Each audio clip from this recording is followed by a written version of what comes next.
Need for Speed Heat news is dropping like hellfire, which is good because I like that Need for Speed news. We already made a video about my experience with the handling based on the 2 builds I basically played. And now we're going to be talking about Ghost's own statement about the handling. This is a new article that just went live today. Now, before we dive in, I just want to let you know we do have a Discord. Make sure you join it because I'm going to be doing some open lobbies and streams tomorrow. And I want you guys to join in. At the core, the handling model has always been the ability to pull off huge drifts at high speeds. We know this. Need for Speed has kind of set itself in the water with this brake to drift handling model. And fun fact, they actually reference it as being called brake to drift in this article. And that's not an official Ghost term.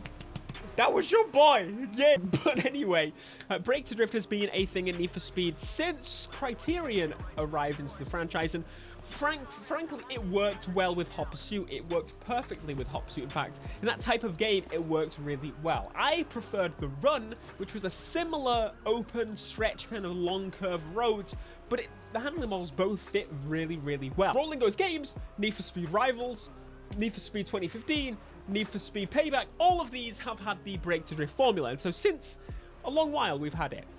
And it appears this game is actually going back on that a little bit, and they're going to be changing it up. One particular side effect of allowing vehicles to pull off drifts is that it also becomes the only way to negotiate corners if you want to set the fastest time on an event, which is of course not how real racing works. I'm glad that they know this now. They've come out and said it. They publicly said this is not how it should be. Thank you. We've been telling you this for how many years? You're finally there though. Now, we're going to dive in a little bit more detail because this article lists what you need to change on a car and how you need to change it to alter up the handling a little bit. And it's actually surprisingly really in-depth because Need for Speed has always taken that backseat in that it's a pretty basic game. It's you put the performance parts in and you got a slider that's like grip or drift. Very easy. But now they're actually going, you know what, people aren't stupid. We should probably put in to motion some better things, some explained ways of doing it, but still a more realistic way of doing it. To get grip, for example, you need grippier tires. And if you don't want the tires to grip, you put the drifty tires on, which realistically are not a thing, but you get the idea. They said they exposed more of the handling, which essentially allows fine-tuned vehicles in more ways than we have in the past. And by exposing the handling is an interesting category. Obviously, that's kind of the idea they had for 2015, but it was more still on lockdown. This time, they're realistically pulling the rails off. The forced drifting is being pulled out, so now we've got an actual handling model that's not forcing us to drift. It feels like that's what they've done. By them pulling off those restrictions, what they essentially have said is that they're allowing vehicles to be set up in a way that's imperfect. And what they mean by that is, okay, picture this. Engine swaps, old cars, old tires, cheap tires. Taking a 1969 Camaro, okay, and swapping a Lamborghini V12 into it. Now, I'm not going to say that's possible in the game, but I know full damn well the gearbox, the tires, nothing in that car is going to like that if you keep it standard. But that's what the idea is. You can take that car and you can throw in that and it will just slide absolutely. It will just spin. It will not probably move very far. And when it hits the top speed, it'll hit it like a ton of bricks and just stop and keep revving. It's like it's going to blow up because the Camaro, as far as I imagine, is probably like 4 gears at most. They went on to say, we wanted to allow experienced and dedicated players to be able to build a car, tuning it closer to real world expectations, and be able to beat someone who's left their car standard. Now, that's not an exact quote, but that's basically what they said. And so it looks like, overall, if you remember on Need for Speed Payback, the system they had in place was you pick a car, race, for example, and you put on your parts. And once you've got the best parts, you're not done there.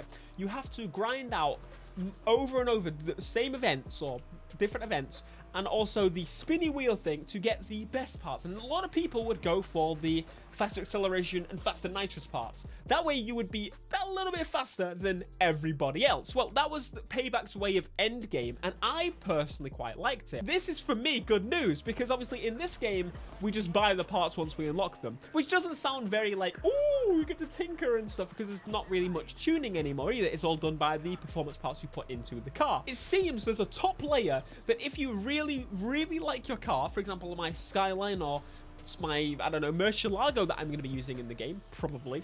I'm going to be fine-tuning those cars for such a long time, getting the best parts, but also the optimal parts.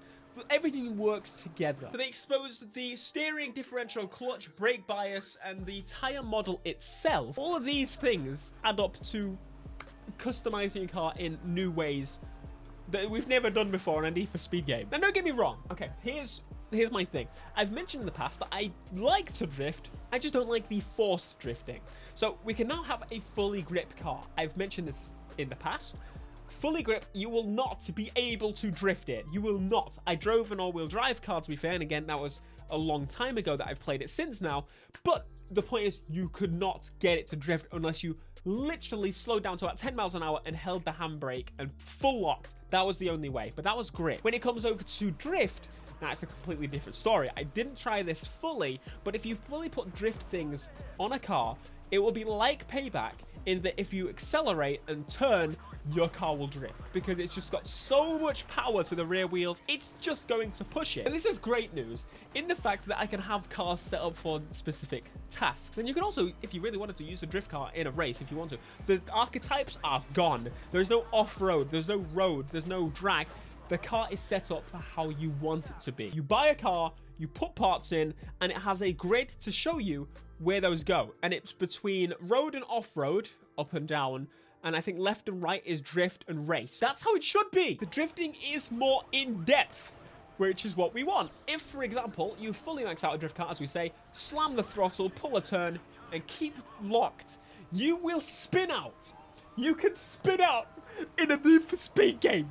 I've been waiting so long to be able to fail in a Need for Speed game. They reduced the speed of drifting. By that, they removed the drift boost, which we've spoken about in the past, or at least toned it down a lot to a point it's not noticeable anymore. You actually slow down as you drift, as you probably should, right? Or you stay about the same. Anyway, so what they've done is they've done that. So that is the general way for people to play. When they first jump on the game as a standard car, you can accelerate, brake, and accelerate through the corners, or you can double tap clutch kick the car to do the drifts, like a lot of people will probably do because it's easy, right?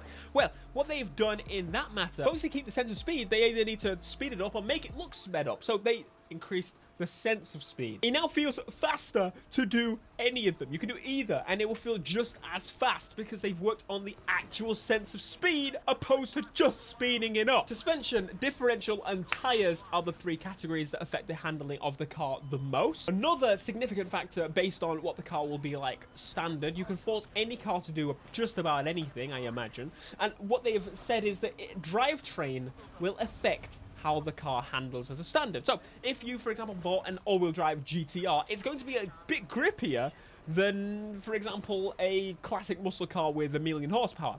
Again, 600 horsepower. Let's say 400 horsepower. A classic muscle car, okay? Classic muscle cars are going to feel more boaty, a little bit less grippy. They will spin and slide and flop. They'll probably drift better, ultimately.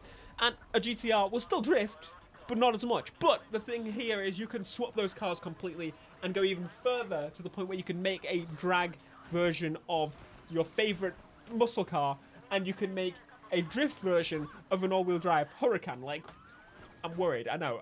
I'm worried as well. Don't worry, we'll try. So let's summarize everything that's been said. Grip will grip. Drift will drift.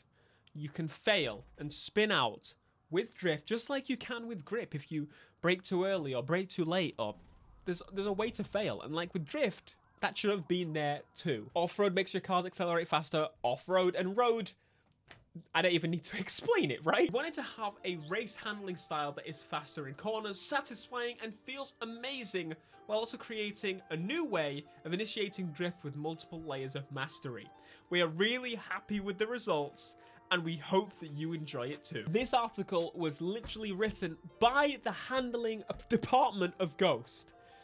So I'm very excited about this. You know, I'm already excited about the handling in general, but we needed to talk about this. We need to dive in a little bit more details because they did give some more details than I initially did. I've not played the most recent build, and hopefully I'll get to play it a little bit before launch, maybe.